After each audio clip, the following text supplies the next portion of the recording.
Welcome back, my friends, to another episode of What the Heck Am I Doing Playing TFT Hyperroll with Mission for Tuition. Please remember to like, comment, subscribe, do anything to help the YouTube algorithm. This channel exists to help raise money for our son's high school tuition because he has to go to a ridiculously expensive special school. Well, it also exists to help people succeed in Hyperroll. This game, well, it's kind of a mess. Neither the items nor the champions gave me any real direction. I know I like Thrill of the Hunt as an augment, so I pick it up, but I really don't know which way to go. Since I can go ahead and make a 2-star Tom Kench, I grab him and put him in and go looking for what else can work.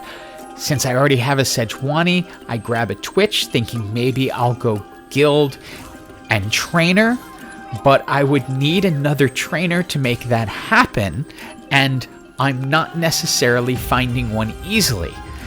I hedge in this direction, but right now I just have 3 2-star champs that don't really create any synergy that I want.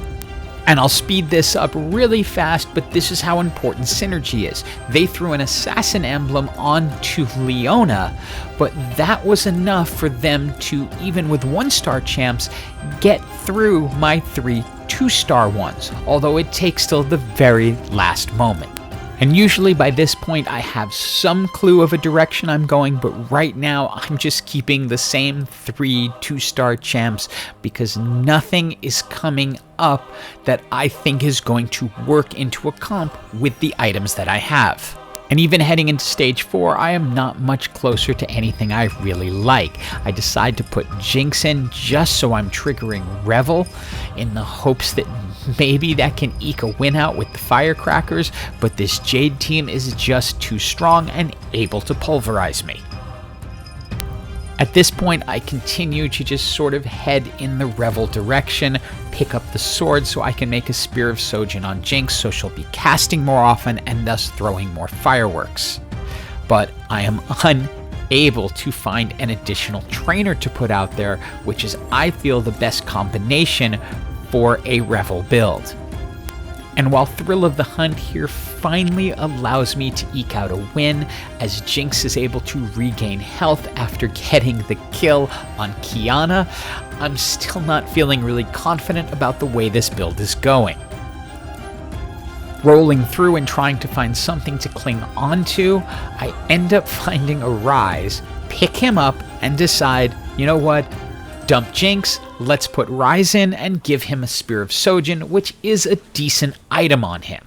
I'm hoping the second set of augments is going to give me some clarity, and Axiom Arc is fairly good, especially if I'm going into a Ryze build, because he will get additional mana after getting a kill. Now here's where I finally feel the build starting to slowly come together. I have another Heimer, so I'm just 2 away from a gold. I can get rid of Anivia and keep looking. I get the Heimer and then the chance at a Tristana, but that means I'm going to have to switch over and put in Trainer very late, which is not optimal. I decide to go ahead and do it, but whenever you do Trainer, you really want to get Nomsy out early because Nomsy will scale throughout the entire match, and adding Nomsy in stage 5, not the best idea. And just to kind of prove that point, here's what happens when you go up against a Nomsy that has been in since early on. A level higher, a much stronger team around it, and we get completely decimated. I did manage to grab the Lulu and 3-star the Heimer, so we are feeding Nomsy a little faster than before. So I am heading into a general Mage trainer build. At least that's what I'm hoping for. I go ahead and put the Rage Blade onto Ryze because that will work better with the Spear of Sojin, since that's going to pick up 8 mana per attack, so the more attacks he does, the faster he gains his mana back, the faster he casts. Along with Thrill of the Hunt, I'm hoping this will keep Ryze alive longer and that he will be able to do enough damage by powering up more. You can see that his attacks are getting faster, and each time he knocks somebody out, he gains some health back, and that allows him to stay in, cast more, and do more damage. So what started as a complete mess has now morphed into a sort of traditional trainer mage guild build, although I don't really have all the components together as when I showed doing that specific build. I've only got 3 mages, I don't really have a strong guild augment, but it is holding together for now. It's time for the final augment, and Mage Heart will help this team, presuming that I'm going to at minimum put the 5th mage in, which I will do once I get it, because it will give me a Nami and the ability to immediately put her in, bringing us up to 5 mages, which will give Ryze 100% of his ability power. So I originally now plan on just building into the mage trainer build that I've done before, but I look at the bottom and I see I had the 1% chance of getting an Ao Shin, and I picked it up, and I think I might be able to make this work into this comp. Since I haven't even gotten Ryze up to 2 stars yet, I'm not completely attached to Ryze and these items on Ryze, but I was willing to try to make them work. But as you can see, without him being at 2 stars, he just doesn't have the power it's going to take to hold us on, and the build that looked like it could survive is suddenly looking ugly again. And it is Treasure Dragon time, and I'm really looking for a needlessly large rod, with the thoughts of switching those items from Ryze over to Ao Shin along with a Hextech Gunblade. But then I get this offer, which gives me a completely different possibility. The key is going to be getting Ao Shin into the match, which means I'm going to have to break up my 5 mages and likely my trainers as well. But I now have the ability to put a Spear of Sojin and Rageblade onto Ao Shin directly, and then hope that I get a different amplifying item later in the match. So Nami is going to come out, and we're going to go ahead and pull Tristana as well. So now we're down to 2 trainers, but Ao Shin is going to be doing a heck of a lot of damage along with Ryze, and we'll see how it goes. So test number 1 of was this the right pivot, we go against a team with a much stronger nomsy.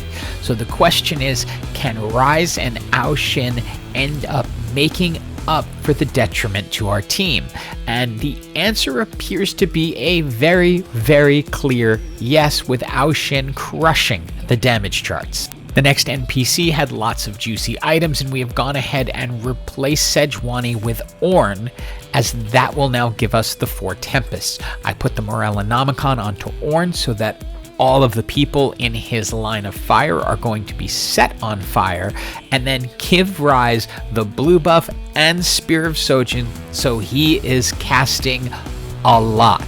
Finally, the Hextech Gunblade goes on to Ao Shin, so healing is going to be going out everywhere as Ao Shin is casting. And you can quickly see that that little 1-star Ao Shin sitting in the corner can absolutely wreck an entire team and take over the game. You watch them drop as the spell is cast, and yeah, Ryze is doing some damage, but check the damage chart at the end. It's Ao Shin, nomsy, Tempest, and then Ryze.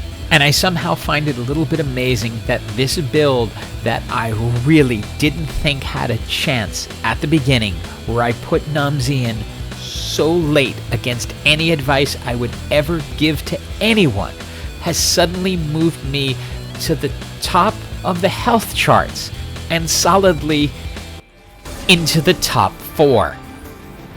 My final shot gives me a static Shiv, which is an absolute essential item if you're running a Mage comp or an Ao Shin, because they are doing magic damage. And oh yeah, a 2-star Ao Shin as well. I swapped out Nami for Zoe, go ahead and throw a second Sunfire Cape onto Lilia, and I'm picking up the additional Soraka's just in case I get her up to 2 stars. I might be willing to pull a trainer out for that.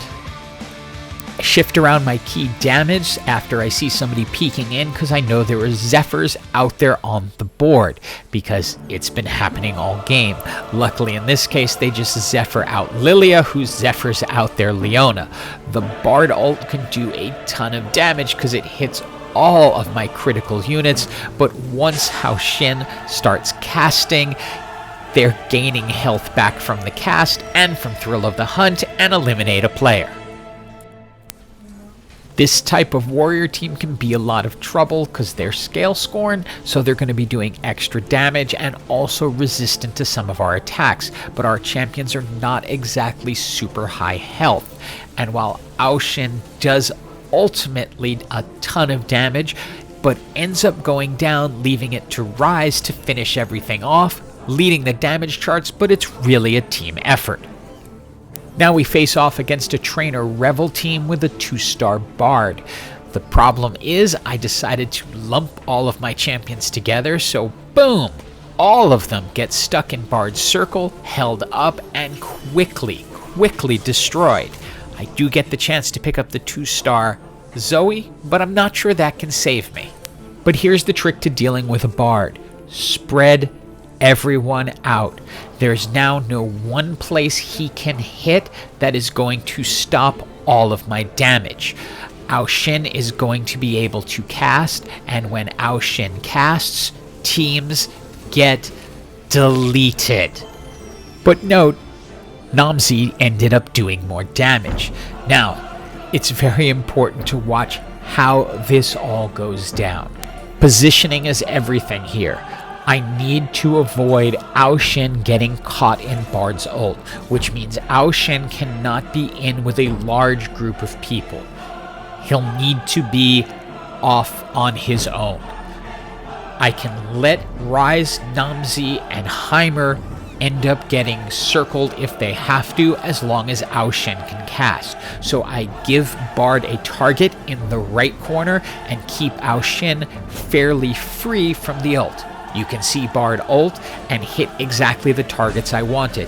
Ao Shin casts and wipes out about half of their team. Now it's just up to ryze and Ao Shin to finish it off, which they do absolutely beautifully, leading to a GG and a victory. Hope you enjoyed this absolutely wild game that turned out nothing like what I planned from the beginning, and have an absolutely awesome day.